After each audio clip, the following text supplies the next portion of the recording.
Citroen's facelifted C5 Aircross, and we get you our review of the Bajaj CT125X.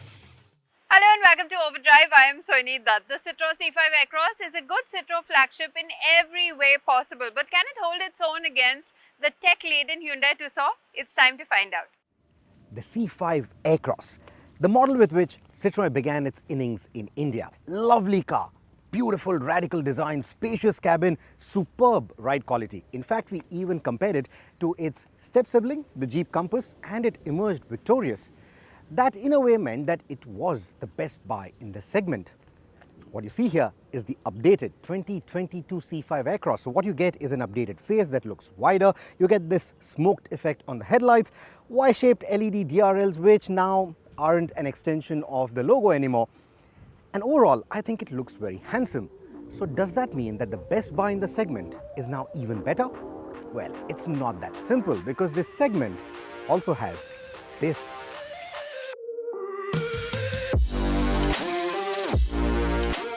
The Hyundai Tucson, back in a new avatar, and how?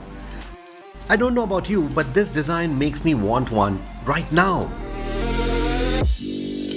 I've often said this, radical designs may not age well, but then again, most car buyers these days don't think beyond 5 years.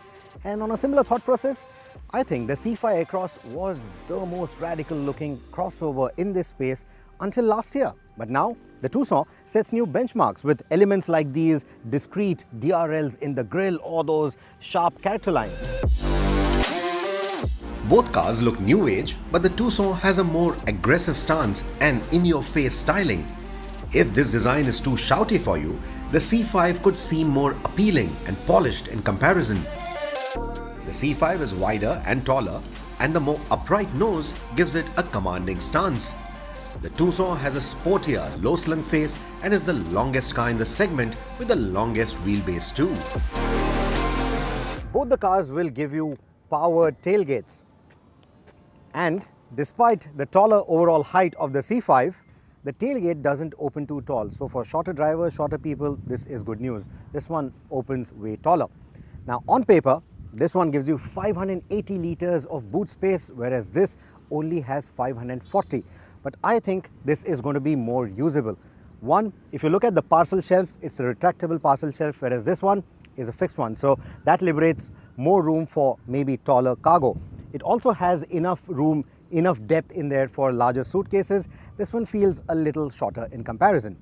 That said, the equal split, the equal three-way split for the seat also means that this has more versatility for maybe longer items, whereas this one gives you a 40-60 split. So even that is versatile, but maybe not as versatile as that. And while the C5 needs you to pull some straps to drop the seats, the Tucson gives you a more convenient arrangement with two levers that can easily drop the seats from the convenience of your boot.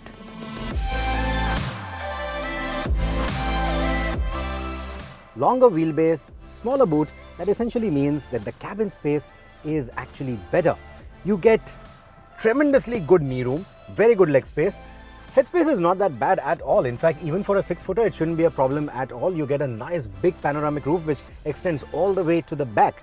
And the reason why I'm sitting on this side this time around is because this is now the boss seat, and it also lets me maximize the knee room and the leg space with these two switches on the front passenger seat.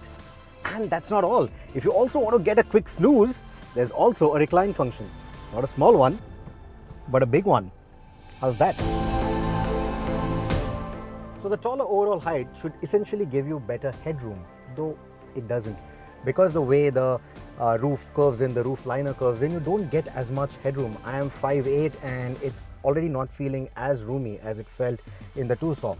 Taller people will certainly have a problem with that. There's a panoramic roof, it extends all the way back here as well. So there's a nice roomy feeling inside the car overall. But in terms of the sheer space, well, it's just not as much as the Tucson. Will I complain about it? Not really. There's enough knee room, there's good foot space. These are comfortable seats with all this cushioning. They are nice and comfortable. Even from a safety standpoint, it's not a problem at all. You do get a bit of recline even on these seats, but that's the maximum. You can't really go more than that. So for overall comfort, I think I'll still go with the Tucson. The three-piece rear seats of the C5 also mean they aren't as generously sized. So the Tucson would be a clear pick if you are going to be chauffeured around. I like how the minimalist design liberates so much more perceivable room or perceivable space inside the cabin. There's a nice roomy feeling to this cabin, and that's not only because of the sunroof and the large glass house, but also because of the lighter upholstery. Now, in terms of the features, both the C5 as well as the Tucson are very closely matched on what they have to offer. But where the Tucson edges ahead is with small bits like the memory seating for the electronically controlled driver's seat. You also get a ventilation and a heating function in case you want to use that up in the mountains. But you have both those functionalities. The ventilation function also works very well in our conditions. The fans are not too noisy, so that's another good thing. The infotainment, the touchscreen size, resolution, very comparable again between the two cars, but this one gets connected tech. It is also mated to the Bose audio. You don't get branded audio in the C5. There's also ambient lighting to set the mood. So even for those who will spend more time in the driver's seat, the Tucson offers a better set of features as you would expect of any Hyundai car. Therefore, in the space and the features department, it edges ahead of the C5. Well, these two SUVs are pretty closely matched in terms of engine and performance numbers, and yet they handle quite differently. More on that after this very short break.